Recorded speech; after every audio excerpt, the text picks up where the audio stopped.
Welcome to Be Proactive News Network and Broadcasting.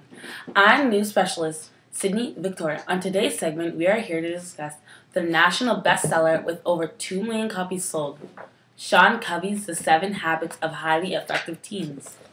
I've been told it's a true gift for the teenage soul, and we are about to find out why. On this special, we have case studies and information brought to you directly from the novel.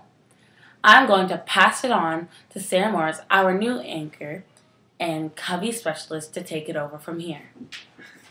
Good afternoon, everyone. Today we are going to explore the key to unlocking all the other habits of highly effective teens. It all starts with being proactive. Until you feel you're in charge of your own life, nothing else is really possible. There are 2 types of people, proactive and reactive. Proactive people make choices based on values. They think before they act, and they recognize that they can't control everything that happens to them, but that they can control what they do about it. They are like a bottle of water. You can shake them up all you want, but nothing happens. They remain calm, cool, and collected. Reactive people make choices based on impulse, and if life shakes them up a bit, the pressure builds and they explode. They're like a can of soda. The most effective way to grasp this concept is by analyzing responses to situations that have actually occurred. We were recently informed of an incident at a local store. We visited the suspect and got a closer look at the situation. Here's what we discovered. The home of Monica Miller after she'd been sent home early from work this morning. She'd been working at this job for over a year now and was extremely dependable and committed. 3 months ago, a new employee joined the crew, and recently he was given the coveted Saturday afternoon shift, a shift that Monica had hoped to receive. After she became aware of this, she exploded, resulting in her removal from the workplace. If my boss wasn't such a jerk, things would be different. She became convinced that her boss had formed a conspiracy and was out to get her. Let's send it back to the studio for a brief analysis. Welcome back, everyone. What she was really saying is, my boss is the cause of all my problems, not me. She is a reactive person, which is evident through her use of reactive language. This language takes power away from you and gives it to something or someone else.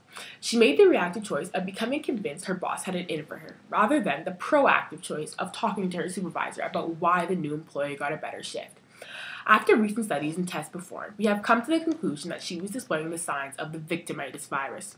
Those diagnosed believe that everyone has it in for them and that the world owes them something. At Be Proactive News Network and Broadcasting, we say the only person who can hold you back is yourself. Reactive people are often offended, blame others, get angry, and say things they later regret, and wait for things to happen to them. Proactive people are a different breed, but it pays to not be easily offended, to take responsibility for their choices, to think before you act, to bounce back when something bad happens, and to focus on the things that they can do something about rather than to worry about the things they can't. Being reactive is much easier, but being proactive is the higher road. You don't have to be perfect. In reality, we aren't completely reactive or proactive, but probably somewhere in between. The key is getting in the habit of being proactive. We now welcome Sydney as she joins us in the studio. The keys to becoming proactive are as follows. Number 1, we can control only one thing. We can't control everything that happens to us, such as skin color, our parents, where we were born, etc. But there is one thing we can control, how we respond to what happens to us. We need to stop worrying about the things we can't control and start worrying about the things we can. Views at home and in our live studio, we ask you to picture 2 circles. The inner circle is our circle of control. It includes the things we can't control, like ourselves, our attitudes, our choices, and our responses to what happens to us.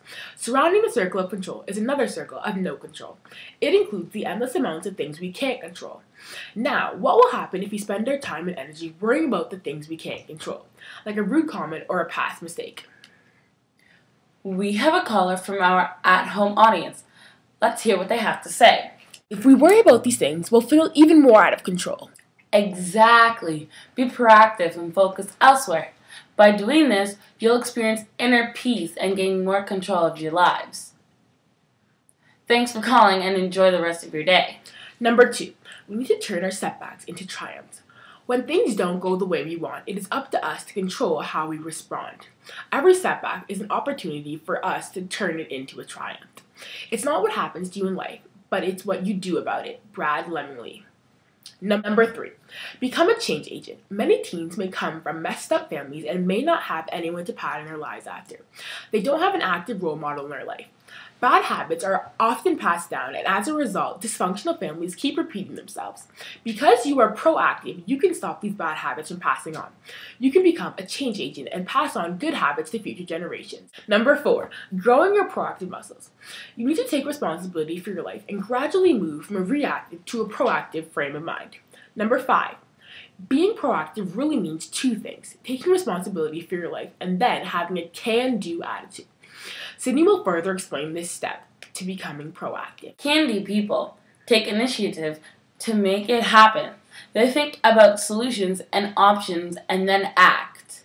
Some people confuse this attitude for being pushy, aggressive, or obnoxious, but this is incorrect. Can-do is courageous, persistent, and smart. Number 6, an important step to being proactive is pushing pause. Sometimes life is moving so fast that we instantly react to everything out of sheer habit. If you pause, get control, and think about how you'll respond, you'll make smarter decisions. While on pause, take this time to open your toolbox and use your power tools to help you decide what to do. These tools are your self-awareness, your conscience, imagination, and willpower. You can stand apart from yourself and observe your thoughts and actions. You can listen to your inner voice to know right from wrong. You can envision new possibilities, and you have the power to choose.